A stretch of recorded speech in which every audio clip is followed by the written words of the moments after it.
So apparently, The Rock never beat John Cena. John Cena beat John Cena.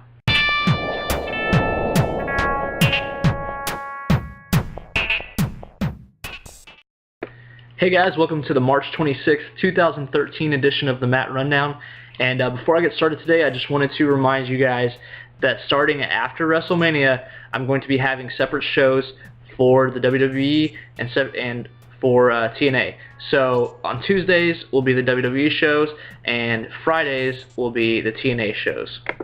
So guys, starting out with TNA this week, they delivered another Quality Impact in Chicago.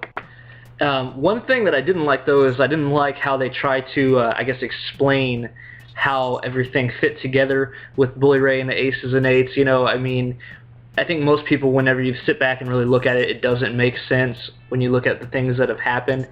You know, so just let it go, TNA. And AJ Styles has this new persona, and, you know, while I understand that he probably is tired of being a face, you know, things change often in pro wrestling, but I think he works much better as a face. But we'll see where this goes. We'll see how it turns out. Matt Morgan looks like a caveman now.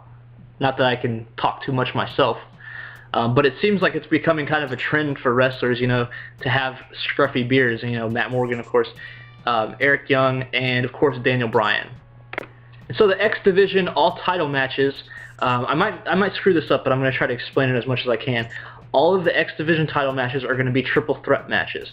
The person that gets pinned in the triple threat matches will be eliminated, I guess, for lack of a better term, and the person that didn't get pinned will be in the match next time. So basically, the next time it'll be the same match. It will just have minus the person that got pinned, and they can get back into it via other triple threat matches and number one contenders matches and things like that. But it's kind of confusing, but that's what they're doing. Okay, guys, so on to WWE, and the first thing I have to mention is something that drove me nuts yesterday when I was watching Raw.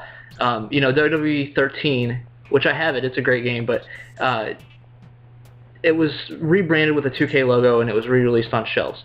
And King was just overselling the hell out of it. He said it was a hot game if you couldn't find it in stores whenever it was released, then you can go out and get it now, as if it was just so hot they were selling out everywhere, which is a little ridiculous.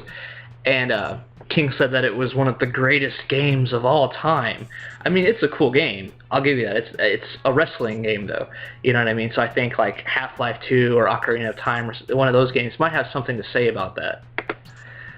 So overall, guys, I thought Raw was better than last week's, but still not great. One thing that gets me is Chris Jericho is facing Fandango at WrestleMania. I mean, like, can you waste Chris Jericho anymore? Like, I understand, you know, it's good for him to get people over, but the dude hasn't even had a match, at least in the Fandango gimmick. You know what I mean? Like, of course he was Johnny Curtis. He's had NXT matches and things like that, but, you know, it just seems like a total waste to me. And he's only signed through WrestleMania, unless he signs an extension. Which, at this point, if you're Chris Jericho, would you sign an extension? I wouldn't. I mean, he doesn't have to wrestle. You know, he's got Fozzy, he's got a lot of other stuff going on.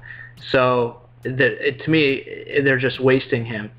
And, you know, I think what a lot of people have been wanting was Chris Jericho versus Dolph Ziggler, because that would be, which was the match we had last night.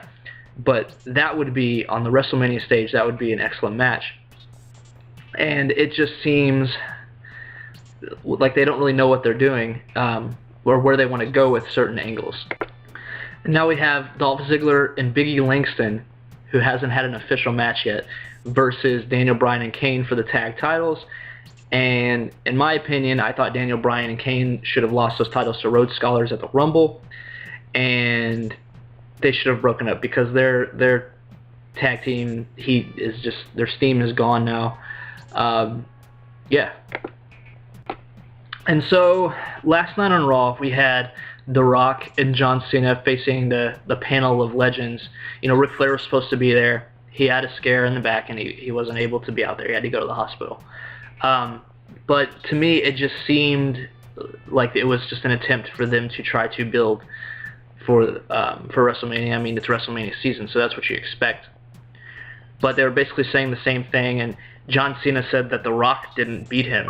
He's like, this is the first time I've said this. He said The Rock didn't beat him, that he beat him, which was just kind of ridiculous, and The Rock says, bring it right now or something like that, and they meet up in the center of the ring, and what does John Cena do? He does his "you can't see me." I mean, that's what he throws at him, like that's going to intimidate The Rock, and Rock ends up hitting him with the rock bottom, and John Cena just looks utterly defeated in the ring. Now, a lot of people are thinking Cena heel turn, and don't get me wrong, I would love to see that, and I think if you're John Cena, wouldn't you want to do something different? You've been a face for years and years, there's nothing left for him to do as a face.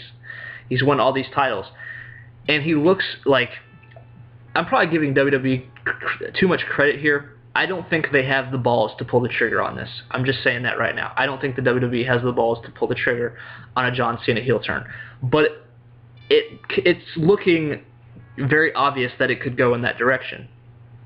He looks defeated. He looks, he said that was the most important match of his career last year, and he lost. And I just see in my head it would be perfect if John Cena's losing, he gets frustrated and he grabs a chair or something when the ref's knocked out. He cheats to win, and he becomes a heel that way. But don't get your hopes up, guys.